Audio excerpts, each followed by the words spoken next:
Bom dia, amados irmãos. É uma alegria estarmos juntos aqui nessa manhã para juntos adorar ao Senhor nessa escola dominical diferente, né? Estarmos aí tendo nosso contato online. É claro que a gente gostaria de estar junto na igreja, mas o Senhor tem nos dado a oportunidade de servi-lo mesmo na nossa própria casa, de poder buscar a sua presença. Isso é um motivo de alegria, apesar da nossa alegria não estar totalmente completa de não poder estarmos juntos. Nossos irmãos aí que tenham conhecido a nossa igreja pela internet, sejam muito bem-vindos. A Igreja Presbiteriana de Morada de Laranjeiras está de portas abertas para você, quando você puder nos visitar, quando tudo estiver voltado ao normal. Meu nome é presbítero Romic, sou presbítero da igreja. Seja muito bem-vindo, tá? Pode compartilhar esse vídeo com quem você quiser, os vídeos da nossa igreja estão à disposição para isso mesmo. Se tiver alguma dúvida, alguma coisa, pode nos procurar, mesmo no chat lá desse vídeo no YouTube. A gente entra em contato, a gente pode tirar uma dúvida sua, ok? Nessa manhã nós vamos começar adorando ao Senhor, louvando ao nosso Deus. Aí mesmo da sua casa, aproveite essas duas músicas que a gente vai colocar agora, celebre com júbilo ao Senhor, reveja um vídeo do nosso louvor aqui da nossa igreja, cante a Deus com alegria, mesmo onde você estiver, e aproveite esse vídeo para matar um pouco da saudade dos irmãos. Vamos louvar ao Senhor com esse cântico.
bom a gente servir ao nosso Deus, como é bom a gente louvar ao Senhor da nossa salvação.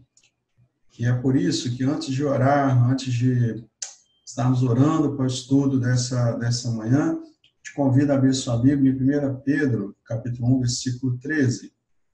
1 Pedro, capítulo 1, versículo 13, diz assim: por isso, cingindo o vosso entendimento, sede sóbrios, e esperar inteiramente na graça que está sendo trazida na revelação de Jesus Cristo. Nesse momento de pandemia, cada um em casa, é importante olhar para esse texto, é importante olhar para a palavra do Senhor e cingir o nosso entendimento. Cingir o entendimento é como se o nosso entendimento estivesse sempre pronto para sair, sempre pronto para compreender aquilo que Deus tem para a gente. Isso é cingir o nosso entendimento. Então, nós temos que pegar a palavra de Deus, trazê-la para a nossa mente, trazer para o nosso entendimento com sobriedade e tendo a convicção que nós podemos esperar na graça do Senhor Jesus Cristo, que está sendo revelada a nós.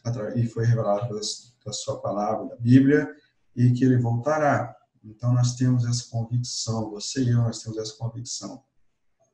Esse é o motivo de a gente não entrar em desespero, mas de confiar no Senhor. Eu te peço nesse momento para que você esteja curvando a sua cabeça, se ajoelhando se você quiser e puder. Nós vamos orar ao Senhor, pedindo a Deus para falar aos nossos corações através do estudo da sua santa palavra. Oremos. Pai bendito, é um prazer servi-lo. É um prazer, ó Deus, ter a certeza da salvação em Jesus Cristo e de saber que o Senhor domina sobre todas as coisas nesses dias, ó Deus, que temos vivido. Nada foge da tua poderosa e gloriosa mão. É por isso, ó Deus, que nós colocamos diante de ti a tua igreja, Pai, as pessoas que estão ouvindo esse vídeo, aqueles que nós não conhecemos, ó Deus, que estão assistindo esse vídeo, que o teu nome, ó Deus, venha... Que o Senhor, ó Deus, venha falar com cada um, que o Senhor venha abençoar a vida de cada um, possamos compreender, ó Deus, que Tu és soberano, mesmo não compreendendo, ó Deus, os propósitos, todos os propósitos e desígnios do Senhor no meio dessa crise. Nós sabemos, ó Deus, que tudo é para a glória do nome do Senhor. Tu és um Deus perfeito, nada foge em Tuas mãos. E, na verdade, ó Deus, esses sinais cada vez mais fortes da Tua vinda, que eles sirvam de alerta para nós, para que estejamos prontos, ó Deus, para quando o Senhor voltar, possamos subir com alegria para junto de Ti. É essa a nossa oração em nome de Jesus Cristo. Amém. Amém, irmãos.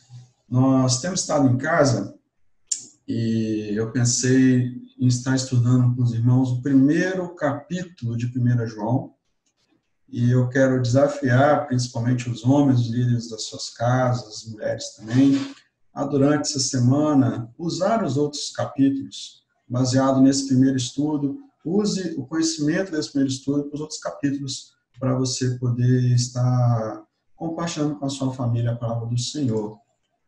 Então vamos aqui para o estudo. Nosso estudo bíblico em 1 João, capítulo 1.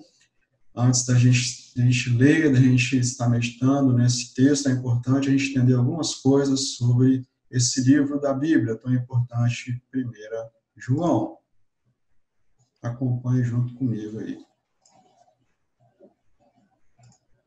Primeiramente, é importante a gente entender quem é o autor. Aí você fala, Romi, que 1 João, óbvio que foi escrito por João. Não é bem assim, né, meus irmãos? Nós temos que entender que havia um livro, e esse livro foi necessário na igreja primitiva, ele pertenceu ao cânone bíblico. É importante estabelecer que esse livro foi feito realmente por João. Quem era João? João é apóstolo, discípulo de Jesus Cristo. Ele era irmão de outro discípulo, Tiago, que foi morto logo no início da igreja primitiva, possivelmente decapitado. Ele era o discípulo amado e um dos 3 mais próximos de Jesus Cristo, juntamente com Pedro e com seu próprio irmão Tiago.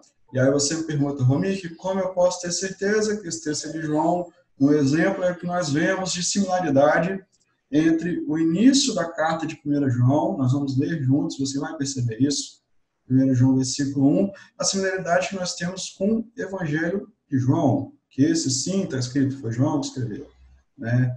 Porque na epístola de João você vai ver que ele não tem algo escrito, eu, João, escrevo algo nesse sentido. Então, essa similaridade ela é fundamental juntamente com o testemunho da igreja primitiva para exemplificar que esse livro foi feito por João. No princípio, era o verbo estava com Deus, o verbo era Deus. João 1, versículo 1, você vai ver que tem tudo a ver com o primeiro versículo de 1 João. Dentro, meus amados, desse texto bíblico, nós temos que entender um pouco do contexto histórico. Classificar João historicamente é um pouco difícil, porque a sua data não é tão precisa. Mas é importante entender que, possivelmente, pelo texto dele, por ele vinha atuando contra algumas falsas heresias, principalmente essa daqui, o gnosticismo, que a gente vai ver daqui a pouquinho o que significa, possivelmente esse texto foi escrito lá para o finalzinho do primeiro século, onde os outros apóstolos já deviam estar mortos, João já estava velho, portanto, ele era o único vivo nessa época, o que reforça isso daqui, o testemunho de João tinha e autoridade sobre a igreja.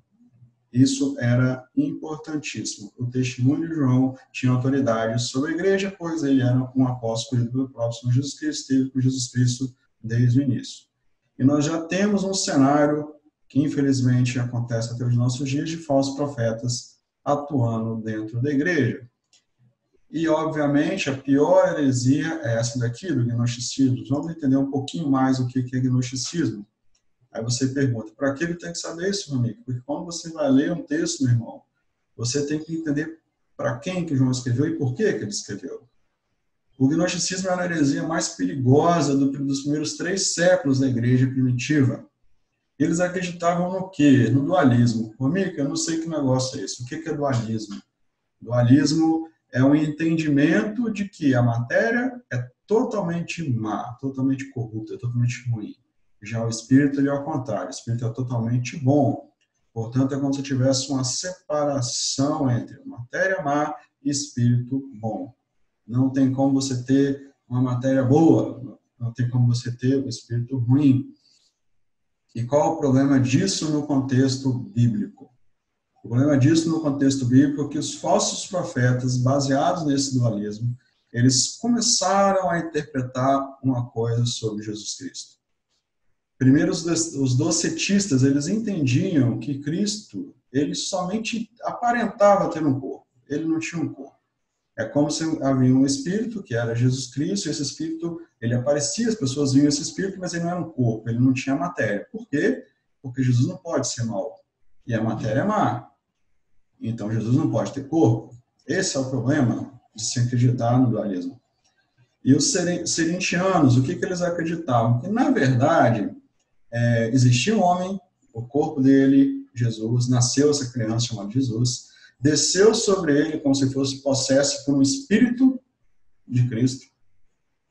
E quando Jesus morreu, esse espírito saiu antes da crucificação. Porque o mesmo problema dos docetistas, eles acreditam no dualismo. Não tem como Jesus Cristo ter um corpo, não tem como Jesus Cristo ter matéria, porque senão ele seria mau. E Jesus, nós sabemos, ele era bom, totalmente bom, perfeito, assim como o nosso Pai. Isso traz, meus irmãos, um problema para nós. O problema, talvez mais importante para você que queira entender o que é um falso mestre, o que é um falso ensino. O falso mestre, um falso ensino, ele vai te apresentar um Cristo diferente da Bíblia. Esse Cristo dos nossos tempos que veio para trazer paz para todo mundo, que era muito bonzinho, que ama todo mundo igual, que aceita qualquer erro. Esse Cristo que as pessoas apresentaram no carnaval, né? Teve escola de samba lá, era o Cristo do negro, o Cristo do homossexual, o Cristo de não sei mais o quê, o Cristo do candomblé, e etc. Esse Cristo, ele é mentiroso, porque ele não é o Cristo que está na Bíblia. Então, João, ele vai escrever o seu livro tentando confrontar, ou melhor, confrontando essa heresia. Ele já começa nos primeiros versículos, já trazendo essa realidade. Você vai perceber isso muito bem. Vamos lá. Nós vemos aqui João, capítulo 1, os primeiros 4 versículos, que vai falar, primeiro ponto aqui do nosso estudo, que o verbo da vida e comunhão com Deus. O que era desde o princípio, o que temos ouvido, o que temos visto com nossos próprios olhos, o que contemplamos as nossas mãos apalparam com respeito ao verbo da vida.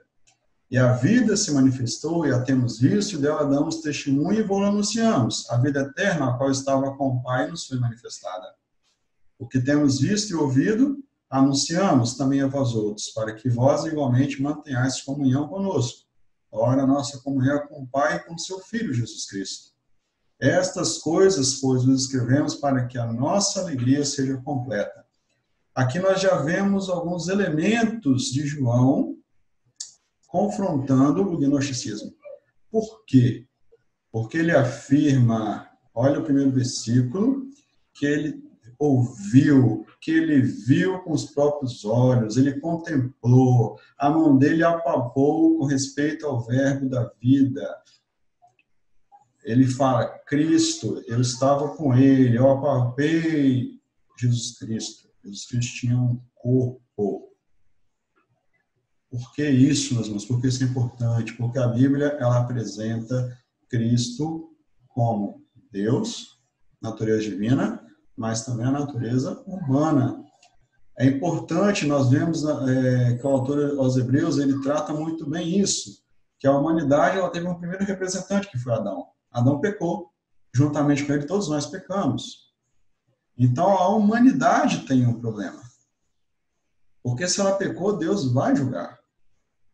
Então é necessário que exista um representante dessa mesma humanidade que pague um preço pelo pecado da humanidade. É por isso, meus irmãos, que é importantíssimo, não é simplesmente Jesus ter um corpo, não é isso. A natureza humana de Cristo ela é muito importante porque ela vai demonstrar que nós, humanidade, tivemos um representante santo, sem mácula, que se apresentou diante de Deus para que nele o nosso pecado fosse pago. Qualquer coisa, meu irmão, que desvie da Bíblia, de quem é Deus, de quem é Jesus Cristo, é o falso ensino. Se você quer olhar assim, irmão Mickey, como eu sei que algo é ruim? Eu creio que esse é o primeiro motivo. Você olhar para a Bíblia e olhar para o que está te apresentando como sendo Deus, mesmo que a pessoa fale que é Deus, fale que é evangélico, não importa.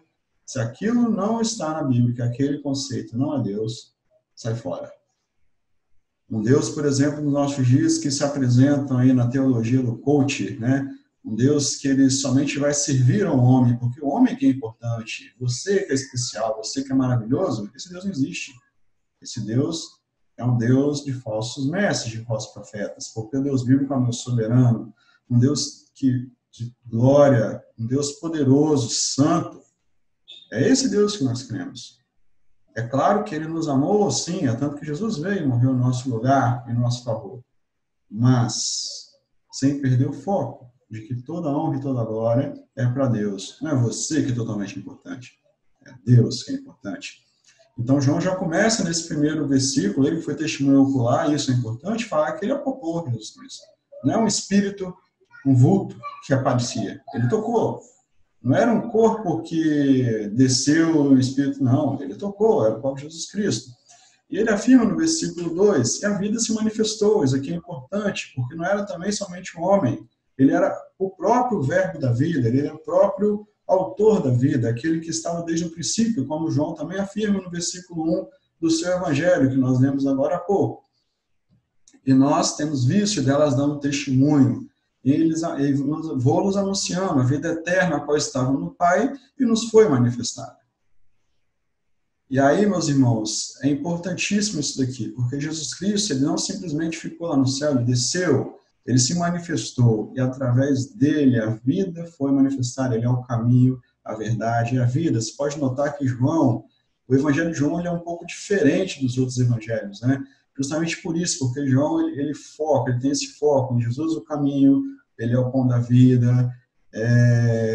João traz isso, e aqui ele tem essa mesma característica de que a vida de Jesus Cristo se manifestou. E aí ele fala assim, a nossa comunhão é com o Pai e com o seu Filho Jesus Cristo. Obviamente, se nós somos salvos em Cristo Jesus, nós vamos ter comunhão com Ele. E Ele está convocando essa igreja para ter comunhão juntamente com João. Por que isso é importante? Porque João está indo falar com essa igreja para falar contra falsos profetas. Então ele está dizendo assim, ó, vocês que são iguais a mim, filhos de Deus, nós temos que ter a mesma comunhão, o mesmo pensamento. O pensamento bíblico, o pensamento cristão. E aí ele fala no versículo 4, essas coisas, pois, isso tudo que ele comentou e o que ele estava a escrever, ele escreve com objetivo, para que a nossa alegria seja completa. Marmonique, por que a alegria vai estar completa? Porque, meus irmãos, o fato de Jesus Cristo ter um corpo tem uma implicação importantíssima para nós. Jesus Cristo morreu na cruz, como eu disse, ele já foi essa natureza humana, mas quando ele morre, ele ressuscita. E a ressurreição de Cristo é uma esperança para a gente, porque a promessa dele é que nós também vamos ressuscitar com um corpo santo, com um corpo perfeito, com um corpo sem mácula, longe do pecado, desse pecado que nos assola, longe do coronavírus, longe de fome, longe de todo o sofrimento. Então, meus irmãos, quando nós olhamos para isso que João acabou de escrever, que Jesus Cristo é o verbo da vida, nós temos que nos alegrar. A nossa alegria tem que estar completa. Você que está aí um pouco triste, bem triste, na verdade, talvez preocupado aí com a sua empresa, com o seu emprego, com o seu salário, como é que eu vou ficar, cansado de ficar dentro de casa, aqui é um ponto para você se firmar. A nossa alegria é Jesus Cristo. A sua alegria é Jesus Cristo, assim como a minha. Portanto, nós temos que ter comunhão com Ele e acreditar que Ele é o nosso Senhor. Ele faz tudo para a honra e glória do seu nome, mas para o bem daqueles que o amam. Então, nós temos que ter essa convicção que nada passa da sua vontade e do seu querer. Nós podemos confiar nesse Deus. Continuando, então, nós vamos para essa segunda sessão do versículo, talvez aqui a parte mais conhecida de nós, no meio da igreja. É muito comum usar esse texto quando a gente fala de confissão de pecados, mas ele fica um pouco deslocado quando a gente não entende o contexto, o texto anterior. Porque ele fala que Deus é luz, mas por que é importante isso? Pois não, meus irmãos, pensa bem. O que o gnosticismo falava? Que a matéria é má. E João acabou de falar que Jesus tinha um corpo. Qual a conclusão? Jesus Cristo é mau. Jesus Cristo teria corrupção, pecado. Mas aqui ele vai dizer justamente o contrário. Que mesmo esse Jesus divino, sim, segunda pessoa da Trindade, mas que teve um corpo, que veio aqui em homem, se encarnou, esse Jesus Cristo, pelo contrário, a matéria dele não era má, a matéria dele é boa. Ele é luz. A mensagem que da parte dele temos ouvido e vos anunciamos é essa, que Deus é luz. E ele afirmou que Jesus Cristo é o próprio Deus. E não há nele treva nenhuma. Não há nele treva nenhuma. Por mais que você pense assim, nossa, Ronique, mas Deus permitiu essa crise de coronavírus, eu não consigo entender, isso é ruim. Isso é sobre a nossa perspectiva, a perspectiva de Deus. Ele tem um motivo. Deus não é mau. Não há nele treva nenhuma. Portanto, meus irmãos, nós temos aqui uma questão. Que nós, sim, nós somos falhos, nós somos pecadores, mas não porque a gente tem simplesmente um corpo e matéria, porque nós caímos assim como Adão, e nós pecamos e falhamos. Mas em Cristo Jesus nós temos vida. E aí por isso que ele continua. Se dissermos que mantemos comunhão com ele e andarmos nas trevas, mentimos e não praticamos a verdade. Ou seja, minha boca fala uma coisa, eu falo que eu sou uma pessoa boa, mas de fato de verdade eu ando. As minhas ações demonstram que eu estou nas trevas. Isso é mentira. E eu não estou falando a verdade, eu não pertenço a ele. Se, porém, andarmos na luz, note que não é se, porém, eu falar que eu estou na luz. Eu tenho que andar, eu tenho que ver na minha vida que eu estou no caminho, vivendo a vida santa, a vida de santidade. Como ele está na luz, mantemos comunhão uns com os outros. E o sangue de Jesus, seu Filho, nos purifica de todo o pecado. Aqui nós temos duas coisas importantes, meus irmãos, duas coisas que são fundamentais. Se nós realmente andamos na luz, estamos na luz, ou seja, somos filhos de Deus, de fato, de verdade, tem duas coisas que nos caracterizam. Primeiramente, nós mantemos a comunhão uns com os outros. Não existe igreja se a gente não estiver junto. E assim como para Jesus ter um corpo era importante, para nós também é importante nós participarmos desse corpo de Cristo que é a igreja. É muito importante, a gente está usando agora a internet, ótimo, mas o importante daqui a pouco é estarmos juntos, vendo os irmãos, sentindo o cheirinho dos outros, dando aquele abraço gostoso. A igreja é para isso. E essa comunhão, ela é importante, ela é fundamental. Ela tem muito a ver com o que Jesus fala, né? Que nós temos que amar o nosso próximo como nós mesmos, amar os nossos próximos como nós mesmos, e amar ao Senhor Deus acima de todas as coisas. E a outra questão é que o sangue de Jesus Cristo, o Filho, nos purifica de todo pecado. É por isso que eu não ando no pecado, porque eu sou purificado de todo pecado. Entretanto, se a gente disser que não temos pecado nenhum, por enquanto, a nós mesmos nos enganamos. A verdade não está em nós. Nós ainda somos pecadores. Apesar do sangue de Jesus nos purificar de todo pecado, até daquele que você ainda vai pecar. Isso não é um alvará de pode pecar, meu irmão. Isso é o contrário. Você não quer pecar. Mas se pecar, você já sabe que você foi lavado pelo sangue de Jesus Cristo. Se confessarmos os nossos pecados, ele é fiel e justo para nos perdoar os pecados e nos purificar de toda injustiça. Se dissermos que não temos cometido pecado, fazemos mentiroso, a sua palavra não está em nós. Esse Deus, que é a luz, ele exige de nós uma vida de santificação. Entretanto, enquanto estivermos aqui nessa terra, nós já somos salvos, o sangue de Jesus já nos purificou de todo pecado, o pecado que eu vou cometer amanhã, depois da manhã, até o dia que eu morrer, ele já está purificado em Jesus Cristo. Entretanto, nós pecamos, falhamos. A gente não quer, mas a gente ainda peca. A salvação, ela será completa, totalmente completa, no dia da redenção, no dia que Jesus voltar e nós tivermos um novo corpo e subirmos com ele no céu. Enquanto isso, a gente está preso, infelizmente, a esse corpo corruptível. Portanto, é fundamental buscar uma vida de santidade, buscar andar na luz, como ele está na luz. Não ache você que, nossa, sou salvo, posso pecar. Vamos dizer, não. Quem é salvo de verdade, ele quer andar na luz, quer viver na luz. Portanto, é importante a gente entender isso daqui. É importante a gente entender que nós temos que confessar os nossos pecados. E esse nosso Deus, ele é fiel e justo para nos perdoar do pecado. Meu irmão, aqui é a parte onde João vai bater no gnosticismo, dizendo, sim, nós temos um corpo, nós somos maus. Mas em Cristo Jesus, a promessa é que nós temos um corpo glorificado, santificado, livre do pecado. Mas enquanto esse corpo não chega, nós podemos confessar a Deus o nosso pecado, e ele vai nos purificar de toda a injustiça, mesmo tendo esse nosso corpo mortal, nosso espírito preso ao pecado, por enquanto.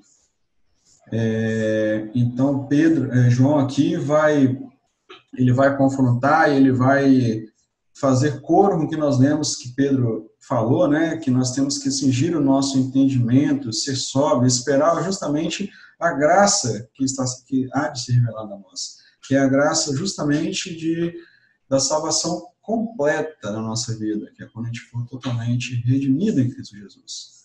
Ainda estamos presos ao pecado, mas esperamos um dia que estaremos livres do pecado. Eu não sei você, mas eu almejo demais esse dia. O dia de olhar para a minha vida e falar, nossa, eu fui feito à semelhança de Jesus Cristo totalmente, sem nenhum pecado. Nós temos que compreender essa realidade maravilhosa de que Deus é luz. Então, aqui a gente encerra essa segunda sessão do texto. Nós temos aqui, então, essas duas sessões do texto, onde ele apresenta Jesus Cristo, que veio, morreu, ele é o verbo da vida que se encarnou, que morreu, que ressuscitou. Primeiramente, ele apresenta esse Jesus Cristo, que morreu em nosso lugar, mas que ressuscitou.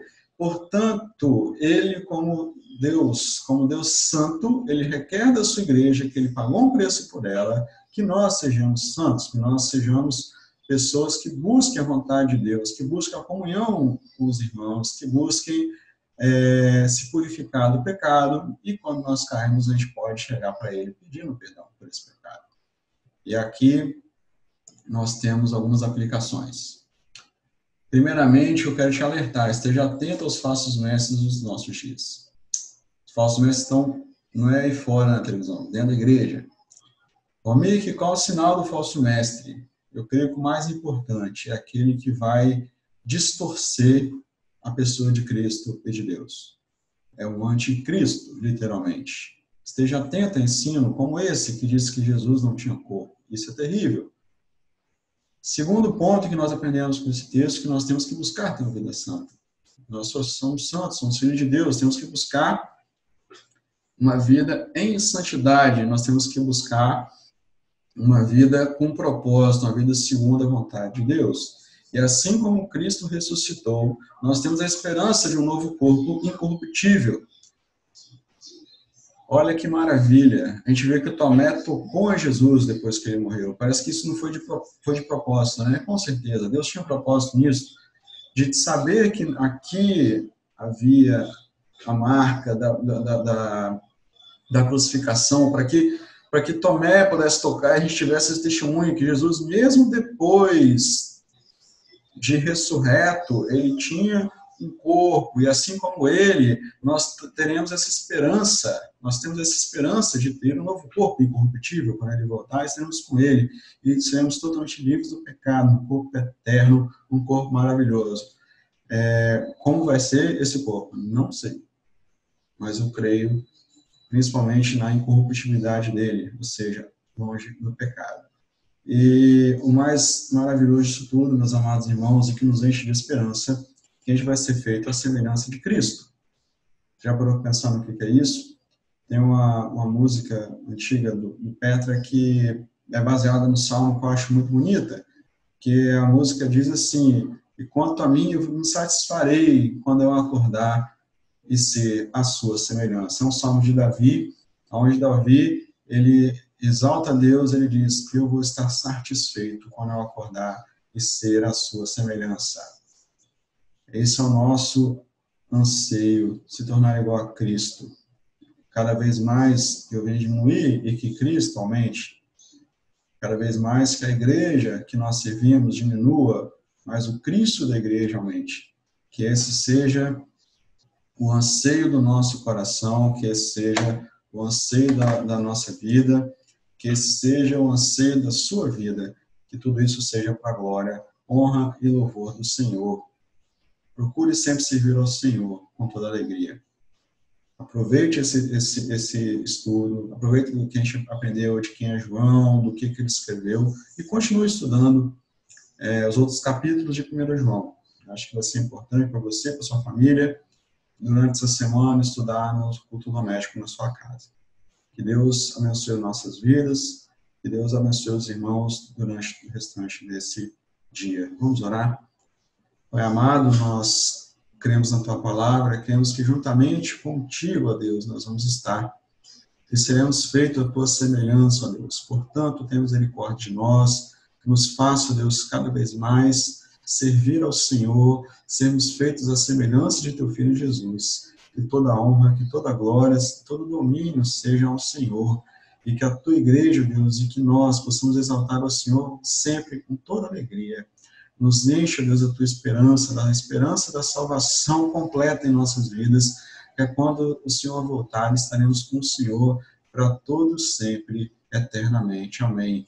Maranata, Senhor, volte logo, volta logo, Senhor Jesus. Ao Senhor, toda a honra, toda a glória, pelos séculos dos séculos. Amém. Tenha um bom dia, até logo mais à noite, às 19 horas, quando estaremos trazendo uma mensagem de Deus para a igreja.